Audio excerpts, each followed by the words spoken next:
क्या होता है, जितने मॉलिक्यूल्स थे उनमें मैक्सिमम जो मॉलिक्यूल बार बार यूज हुए हैं, बार बार बोल रहा हूँ मैं 3 से 4 साल में, वो लिख रहा हूँ। इनकी स्ट्रक्चर, इनके लोन पेयर, इनके एंगल्स, बस ये देख के चल जाना, प्लेनर नॉन प्लेनर, क्योंकि मैक्सिमम इंटीजर सवाल जो थे या मैक्सिमम सवाल थे वो यही थे। XCF2 का था, XCF4 का था, XCO2F2 था, XCO3F2 था, इधर SF4 था, IF7 था, ठीक है, BRF5 था, IF5 था, ठीक है। इसके अलावा सबसे ज्यादा बार तो ये आया था I3 माइनस, I3 प्लस, ठीक है, और एक ICl2 माइनस, एक अभी ICl ClF5। ये याद रखना है, लिक्विड होता है, इसकी स्टेट भी पूछी थी, ये इंटररिलेशन होता है, 3 लोग में पढ़ेंगे हम। ये लिक्विड स्टेट में होगा और इसकी ज्योमेट्री पूछी थी। स्टेट क्या रहेगी इसकी? लिक्विड, और स्क्वायर पिरामिडल था। ये क्या था? Square pyramidal geometry. फिर से बोल रहा हूँ, ClF5 की फिजिकल स्टेट पूछी थी उसने, जिसकी वजह से कंफ्यूजन हो रहा था, क्योंकि उसमें गैस ऑप्शन भी था, लिक्विड ऑप्शन भी था, तो हम भूल जाते हैं। ये कैसा था? लिक्विड, और ये क्या था?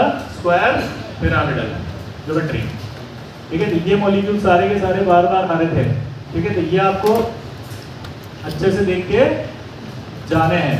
U3 इनमें आपसे सब कुछ पूछा गया, बार बार यही मॉलिक्यूल घुमा घुमा के आ रहे हैं, ठीक है। इसमें 2 सवाल यहाँ पर मैं आपको बोलूँगा, ये दोनों याद रखना, ठीक है।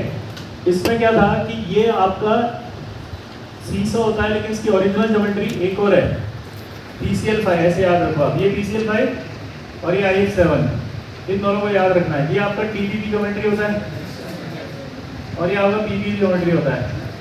TBP में PCl5 जो होता है उसमें एक्सियल ज़्यादा है और इसमें इक्विटोरियल ज़्यादा है, उल्टा होता है। हाँ, उल्टा होता है ना। इसकी एक्सियल की बॉन्ड लेंथ इक्विटोरियल की बॉन्ड लेंथ से ज़्यादा है, इसके अंदर इक्विटोरियल की बॉन्ड लेंथ एक्सियल से ज़्यादा है। तो क्वेश्चन कैसा आएगा कि number of shortest bond length in IF5, तो शॉर्टेस्ट बॉन्ड लेंथ 5 आएगी इसमें, आया ना? क्योंकि इसकी एक्सियल पड़ी, गलत आंसर हो गया। ये फिर कंफ्यूज हो गया। मैं जो बताना चाह रहा था वो ये था, देखो PCl5 में ये है एक्सियल,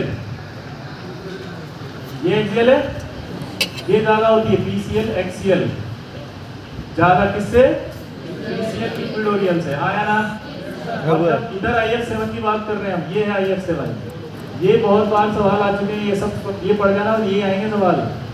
ये IF5 आएगा, ये तो अगर आप ध्यान से देखो तो ये जो है ना, ये वाले अंदर वाले, इसे कहते हैं इक्विटोरियल।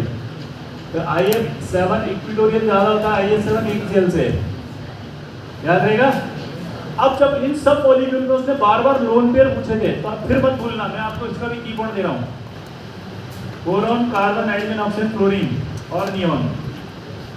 अगर इस की पॉइंट को आपने याद कर लिया, total number of valence electron, क्या बोला मैंने? Total number of valence electron का की पॉइंट है। इसमें 3 होते हैं, इसमें 4 होते हैं, इसमें 5 होते हैं, 6 होते हैं, 7 होते हैं, 8। जब भी आप इसमें लोन पेयर निकालने हो तो आप ये लिखो इलेक्ट्रॉन्स, उसके बॉन्ड आप तुरंत बनाओ, स्ट्रक्चर की कोई जरूरत नहीं है। जैसे मैंने से पूछा XCF6 में कितने हैं या XCF2 में कितने लोन पेयर हैं, ठीक है, सेंट्रल एटम पे, तो मैंने कुछ नहीं करा, नियॉन के नीचे आएगा ये, तो मैंने Xc लिखा, 1 2 3 4 5 6 7 8 बना दिए। फिर मैंने तुरंत क्लोरीन 2 है तो 2 लिख दिया, 2 बॉन्ड बना कर, तो मुझे तुरंत पता चल गया इसके पास सेंट्रल एटम पे कितने लोन पेयर हैं, 3। और यहीं से मुझे इसकी ज्योमेट्री पता लगेगी, 2 सिग्मा 3 ये, टोटल 5 हाइड्रोजन sp3d आएगा। Yes sir. और मुझे तुरंत पता लगा sp3d है, तो ये आपके 2 क्लोरीन है तो 2 यहाँ आगे और 3 लोन पेयर इसकी इक्विटोरियल पे आगे, तो ये लीनियर हो गया। अब ये लीनियर हो गया तो ये प्लेनर भी हो गया। तो फटाक से मैंने आंसर दे दिया, इसका लीनियर है, प्लेनर है, 3 lone pair on central atom है, हाइब्रिडाइजेशन sp3d है। अब इसमें सवाल कैसा एक और बनेगा कि लीनियर है और प्लेनर है, हाइब्रिडाइजेशन sp3d है, BCl2 भी लीनियर है, प्लेनर है, हाइब्रिडाइजेशन sp है। तो क्वेश्चन क्या बना? Different hybridization but having same geometry. तो डिफरेंट हाइब्रिडाइजेशन भी हो गया, सेम ज्योमेट्री, तो खड़ा आंसर निकाल दो। क्लियर? ये आपको पूरा की पॉइंट है केमिकल बॉन्डिंग का, ये सारे पड़ जाएंगे।